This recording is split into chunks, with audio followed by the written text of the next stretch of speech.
भारत का संविधान जब बनाने की बात आई तो वो काबिलियत डॉक्टर बाबा साहेब अंबेडकर के अंदर थी। आपको खुश होना चाहिए इस बात को देखकर कि जब जब हमारे लोगों को मौका मिला उन्होंने अपनी काबिलियत साबित की।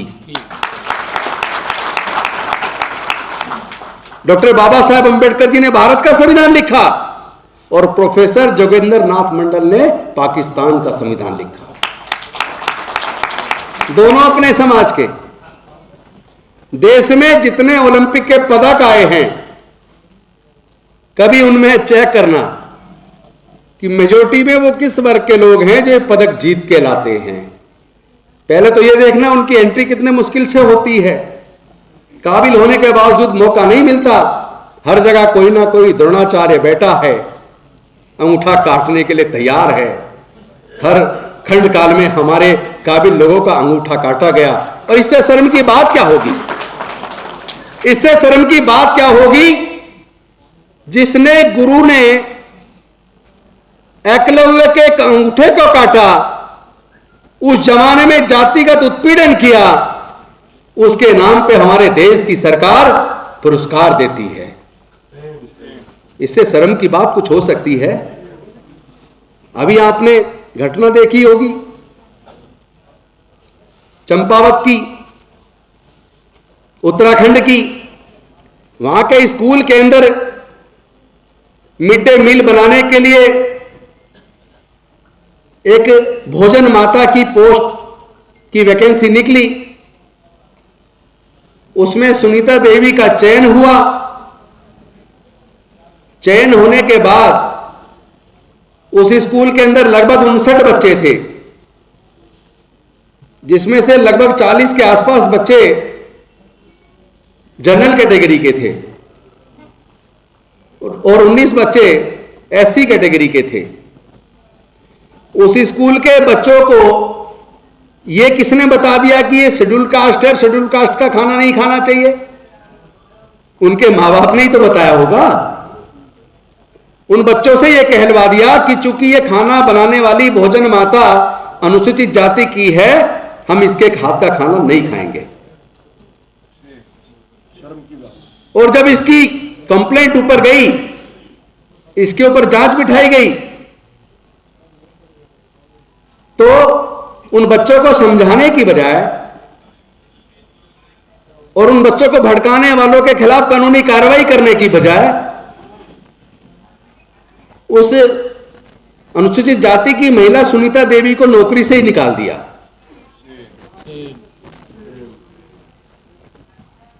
मैं एक बात पूछना चाहता हूं, देश के अंदर खेतों में अन्न उगाने का काम कौन करता है? अनुसूचित जाति, जनजाति, पिछड़े वर्ग के लोग तो खेत में मेहनत करते हैं, वही तो अन्न उगाते हैं।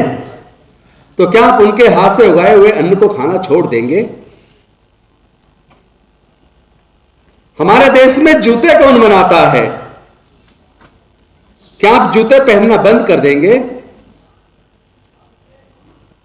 हमारे देश में भवन निर्माण का काम कौन करता है? मजदूरी का ईंटों को ढोकर लाकर वहां कौन पहुंचाता है? क्या आप मकानों में रहना बंद कर देंगे? हमारे देश में कपड़े बुनने का, कपास का उत्पादन करके कपास को लाके धागे में परिवर्तित करके उसके बाद मान लेते हैं धागा मशीन बना रही है, लेकिन मशीन को चला कौन रहा है? कपास से धागा, कपास बिन के धागा कौन बना रहा है? कपड़े कौन सिल रहा है? तो ये सारे काम हमारे समाज के लोग कर रहे हैं, तो क्या आप कपड़े पहनना बंद कर दोगे? जिस रोड पर आप चलते हैं वो रोड हमारे समाज के लोग बनाते हैं, तो क्या आप रोड पे चलना बंद कर दोगे? ऐसे भारत चलेगा क्या? जब तक भारत में जाति रहेगी तब तक भारत में पिछड़ापन रहेगा। जब तक भारत में जाति रहेगी तब तक जातिगत उत्पीड़न रहेगा। अब समय आ गया है, आप SC ST OBC को अलग कहना बंद कर दो, ये सब मूल निवासी हैं। और मैं दावे के साथ कह रहा हूं, आप SC ST OBC के सबके ब्लड के नमूने लेकर DNA की जांच करा लो। अगर आप जांच कराओगे DNA की तो रिजल्ट आएगा इन सबके पूर्वज एक थे, इनका खून एक है।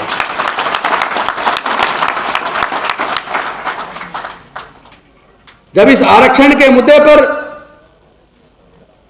प्रमोशन वाला केस आया माननीय सर्वोच्च न्यायालय के सामने, तो सर्वोच्च न्यायालय ने कहा 3 तरह के पैरामीटर तय किए। एक तो यह किया कि एफिशिएंसी मेंटेन होनी चाहिए,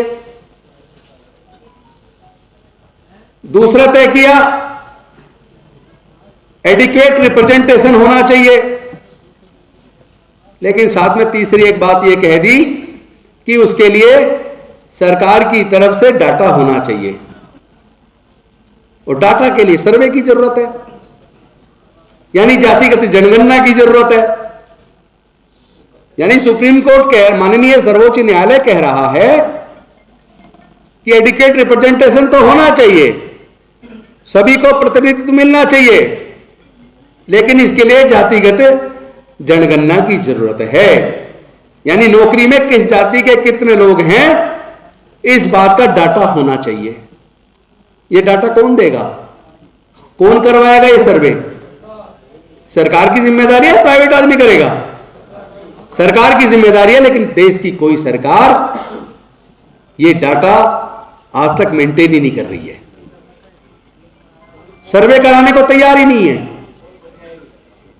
इसीलिए जातिगत जनगणना नहीं कर रहे कि जिस दिन जातिगत जनगणना हो गई तो दूध का दूध और पानी का पानी हो जाएगा। उस दिन सबको पता चल जाएगा कि ये तो पूरे देश की जनसंख्या में SC ST OBC के 88% लोग हैं। इसी बात का डर उन्हें सताता है कि अगर ये हो गया तो फिर न्याय देना पड़ेगा, देश के संसाधनों में बराबर का हिस्सा देना पड़ेगा।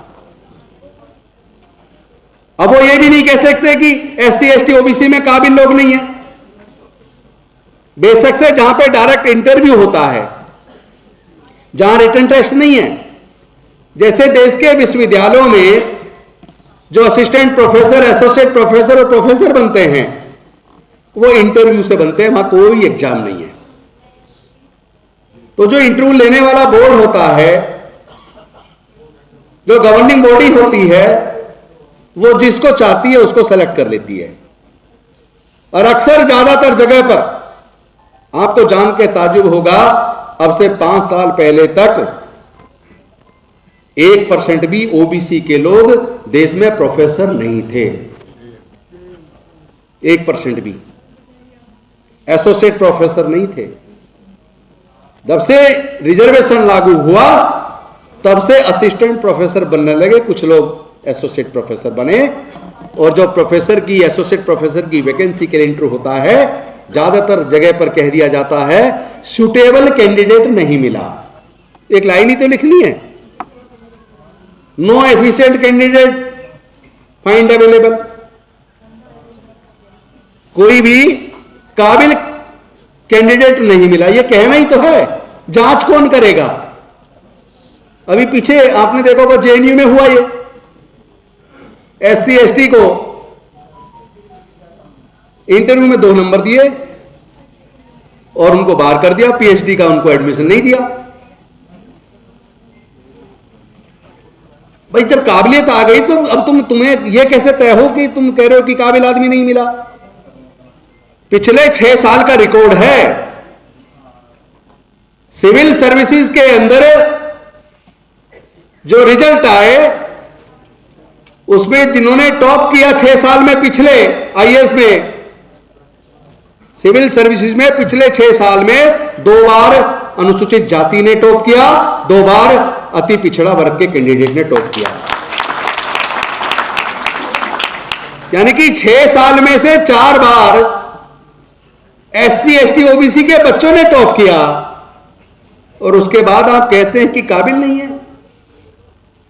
इंटरव्यू आपके हाथ में, आप कभी इंटरव्यू का रिकॉर्ड देखना, रिजल्ट निकालकर, इंटरव्यू में नंबर देखना और रिटर्न में नंबर देखना। रिटर्न में हमारे SC ST OBC के लोग काफी अच्छे नंबर लाते हैं, और इंटरव्यू के अंदर उन्हें जनरल कैटेगरी के जो उनसे भी निकम नंबर लेकर रिटर्न में आ रहे हैं, उनसे भी 40-40, 50-50 इंटरव्यू में नंबर कम मिल रहे हैं। यह पक्षपात अब चलने वाला नहीं है। हम इस लड़ाई को लड़ेंगे, संवैधानिक तरीके से लड़ेंगे, सिर्फ आप सबको तैयार होना पड़ेगा। बहुत हो गया जाति का और धर्म का कार्ड। अब हम देश में जाति और धर्म का कार्ड नहीं चलने देंगे। ये जो चुनाव के समय पर धर्म का कार्ड खेला जाता है, हिंदू मुस्लिम कराया जाता है, वोट को पोलराइज किया जाता है, और हमारे लोग भावनाओं में बह जाते हैं और अपने अधिकार को दूसरे के हाथ में सौंप देते हैं। अब ये भावुकता का कार्ड खेलना बंद करो, हमारे लोगों के साथ धोखा देना बंद करो। अब ये धोखेबाजी चलेगी नहीं, हमारे समाज के लोग तैयार हो गए हैं।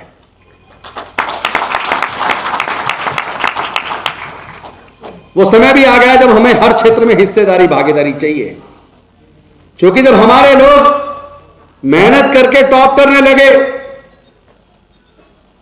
पढ़ाई लिखाई में बहुत तेजी से आगे आने लगे, तो उनको दर्द व तकलीफ हो गया कि अगर गरीबों के बच्चे पढ़ जाएंगे तो हमारे बच्चों के सामने कंपटीशन खड़ा हो जाएगा। इसीलिए उन्होंने एक पॉलिसी बनाई, SC ST OBC और बाकी कैटेगरी के भी जो गरीब बच्चे हैं उनके हाथ से शिक्षा को छीन लो। कैसे छीन लो? शिक्षा को ऐसे तो छीना नहीं जा सकता, प्रजातंत्र में वोट चाहिए सबकी। तो उन्होंने तरीका यह निकाला, शिक्षा को इतना महंगा कर दो कि पैसे के अभाव में SC ST OBC के लोग और गरीबों के भी, मजदूरों के बच्चे पढ़ ना पाए। अगर आपका बच्चा किसी तरह मेहनत करके इंजीनियरिंग में क्वालिफाई हो जाता है एडमिशन के लिए, पहली बात तो क्वालिफाई से पहले आजकल कोचिंग चाहिए। कोचिंग की फीस कई लाख रुपए है। दिल्ली के अंदर तो माननीय अरविंद केजरीवाल जी ने जय भीम मुख्यमंत्री प्रतिभा विकास योजना बनाकर दिल्ली के उन सभी बच्चों को जिनके पेरेंट्स की सालाना आय 8 लाख रुपया है, उनके बच्चों को IAS की कोचिंग, सिविल सर्विसेज की, जुडिशरी की कोचिंग, इंजीनियरिंग की कोचिंग, मेडिकल की कोचिंग, तमाम तरह के कॉम्पिटिटिव एग्जाम्स की कोचिंग का खर्चा दिल्ली की सरकार उठा रही है। पर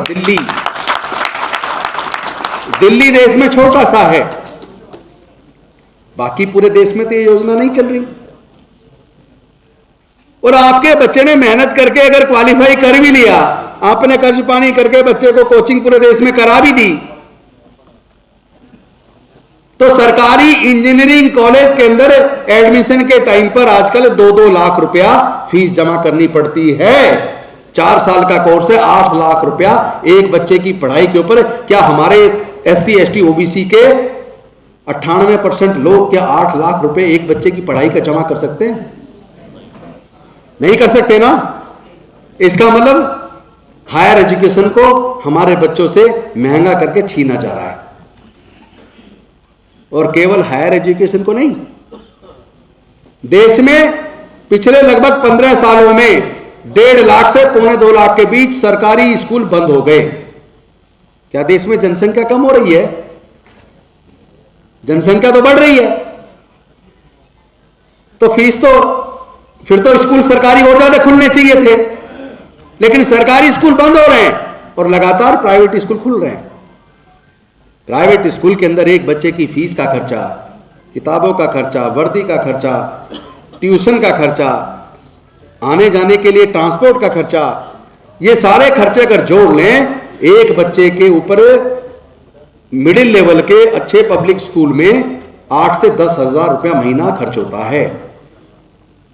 हर परिवार में कम से कम 2 बच्चे हैं, तो 2 बच्चों की केवल पढ़ाई के लिए 15 से 20 हजार रुपया एक परिवार को चाहिए। क्या ये सच नहीं है? हमारे SC ST OBC के 90% से ज्यादा लोग ऐसे हैं जिनका पूरे परिवार की इनकम हर महीने की 15-20 हजार रुपया महीना है। क्या उनके बच्चे पब्लिक स्कूल में पढ़ पाएंगे? यानी कि आपको निचले स्तर पर भी स्कूलों से शिक्षा को छीना जा रहा है। भारत आजाद होने के बाद रेलवे का राष्ट्रीयकरण किया, बैंकों का राष्ट्रीयकरण किया, इंश्योरेंस कंपनी का राष्ट्रीयकरण किया, पेट्रोलियम कंपनी का राष्ट्रीयकरण किया, और जो आज केंद्र में सत्ता में सरकार है, इसने पिछले कुछ ही सालों के अंदर जो देश ने पिछले 70 सालों में कमाया था, वो इस केंद्र की सरकार ने पिछले 5-6 सालों में बेच दिया। रेलवे बेच दिया, एयर इंडिया बेच दिया, एयरपोर्ट बेच दिया, बैंक बेच रहे हैं, इंश्योरेंस कंपनी बेच रहे हैं, पेट्रोल कंपनी बेच दी, गैस कंपनी बेच दी। जब पेट्रोल के दाम बढ़ाते हैं तो कहते हैं ये हमारे हाथ में नहीं है, ये इंटरनेशनल मार्केट तय करती है। धोखा किसको दे रहे हो भाई? तुम्हें याद नहीं है वो आपकी अदालत जो रजत शर्मा का शो आता है? आपने वो वीडियो देखा होगा लाला रामदेव का, जिसमें वो कह रहे हैं कि तुम्हें 30 रुपए लीटर पेट्रोल चाहिए कि नहीं चाहिए? सबने कहा हाँ जी चाहिए। कौन दिलाएंगे? मोदी जी। मोदी जी आ भी गए और 60 रुपए से ले जाकर 100 रुपए पार कर दिया। तो इस तरह धोखा देकर हमारे लोगों के दिमाग पर कंट्रोल टीवी चैनलों के माध्यम से ये लोग कर रहे हैं। अब चुनाव आ रहा, देखना आप यूपी के अंदर, क्या पता कहां ये दंगे करा देंगे लोग। अब हमें अपने लोगों को जगाना है। मैं इस मंच से आज कोई राजनीतिक बात नहीं की है, मैं अपने समाज में बैठा हूं, मैं समाज की बात कर रहा हूं। अब कम से कम दूसरे बांटते थे, आप लोग ना बांटो। आप ओबीसी मत कहो, आप बैकवर्ड क्लासेस कहो। एससी एसटी ओबीसी तीनों को मिलाकर बैकवर्ड क्लासेस बनता है, ठीक है? एससी एसटी ओबीसी तीनों को मिलाकर बैकवर्ड क्लासेस बनता है। एससी भी बैकवर्ड क्लास में आता है, एसटी भी बैकवर्ड क्लास में आता है, और ओबीसी भी बैकवर्ड क्लास में आता है। और तीनों एकजुट होंगे तो ताकत बनेगी, और जब ताकत बन जाएगी और हमारे लोग जागरूक हो जाएंगे, फिर किसी की हिम्मत नहीं है जो हमारे लोगों से उनके अधिकार को छीन ले। लास्ट में एक बात कहूंगा, जो सरकारें सरकारी खर्चे पर देश के बच्चों को सरकारी खर्चे पर पढ़ा ना सके, जो सरकारें हमारे बच्चों की पढ़ाई का खर्चा ना उठा सके, जो सरकारें हमारे लोगों के इलाज का खर्चा ना उठा सके, ऐसी सरकारों को सत्ता में बने रहने का कोई हक नहीं है। अब अपने समाज को तैयार करना पड़ेगा। इन्होंने इनडायरेक्ट तरीके से धीरे धीरे एक तरफ हमारे लोगों से महंगी करके शिक्षा को छीन लिया, और दूसरी तरफ सरकारी संस्थानों को धीरे धीरे बेच दिया, प्राइवेटाइज कर दिया, और जो भी सरकारी संस्थान बिक गया, चाहे वो बैंक हो, चाहे वो पेट्रोलियम कंपनियां हो, चाहे वो गैस कंपनियां हो, चाहे वो एयर इंडिया हो, चाहे वो रेलवेज हो, जो चीज बिक जाएगी वहां एससी एसटी ओबीसी का रिजर्वेशन खत्म हो जाएगा। और वो इन्होंने कर दिया। 5th पे कमीशन में, चूंकि एससी एसटी ओबीसी के ज्यादातर लोग 4th क्लास में आया करते थे, लेकिन 5th पे कमीशन में केंद्र की सरकार ने 4th क्लास एम्प्लॉयमेंट को पूरी तरह बैन करके ठेके पे दे दिया, आउटसोर्स कर दिया। ठेकेदारी प्रथा लागू करके हमारे लोगों के 4th क्लास के जॉब को भी छीन लिया। तो क्या इस साजिश को आप कभी समझेंगे या नहीं समझेंगे? क्या हमारे इन नेताओं को मिलकर समाज के अंदर जाके इस तरह के षड्यंत्र को बताना नहीं चाहिए? क्या मैं बस इस बात से खुश हो जाऊं कि मैं मंत्री हूं? क्या मेरी समाज के प्रति कोई जिम्मेदारी नहीं है? क्या मैं बहुजन समाज के लोगों को, मूल निवासियों को, बैकवर्ड क्लास के लोगों को जागरूक करके उनके हक अधिकार के बारे में ना बताऊं? क्या उनके हक अधिकार की लड़ाई को हम सारे नेताओं को मिलकर नहीं लड़ना चाहिए? जो लोग समाज की लड़ाई को ना लड़ सके उन्हें नेतागिरी छोड़ देनी चाहिए।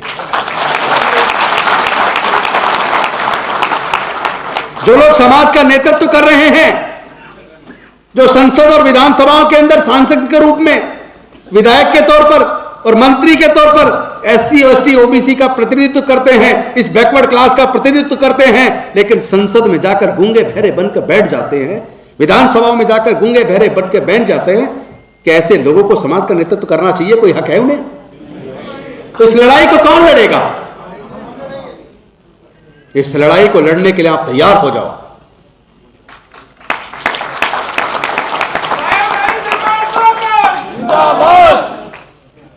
इसके लिए आप अपने आप को तैयार करो। अगर आपके अंदर दम है, ऐसे लोगों को बाहर निकाल रास्ता दिखाओ और आप जाके नेतृत्व करो। अब हमें ऐसा नेतृत्व चाहिए, चाहे संसद हो चाहे देश की विधानसभाएं हो, हमें ऐसा ईमानदार नेतृत्व चाहिए जो हमारी लड़ाई को पूरी ईमानदारी के साथ लड़ सके। एससी एसटी ओबीसी के 300 से ज्यादा सांसद होने के बावजूद जातिगत जनगणना नहीं करा पा रहे। शर्म की बात है ये। इस लड़ाई को हम आप सब मिलकर लड़ेंगे और पूरे देश में लड़ेंगे, पूरे ईमानदारी के साथ लड़ेंगे। अंत में एक बात कह के अपनी बात खत्म करूंगा। हमारे ये बहुजन समाज के लोग, ये हमारे देश के मूल निवासी, बैकवर्ड क्लास के हमारे साथी केवल शराब की वजह से बर्बाद हो जाते हैं। मेरा निवेदन है भाई, कोशिश करो किसी भी तरीके से नशे से दूर हो जाओ। ये नशा ही अंदर अंदर खोखला कर रहा है। जिन लोगों को मुआवजे मिले, मुआवजा ठिकाने लग गया, बर्बाद हो गए। बहुत सारे केस मेरे पास आए ऐसे। तो नशे को छोड़ो और किसी भी तरीके से शिक्षा पर कब्जा करो।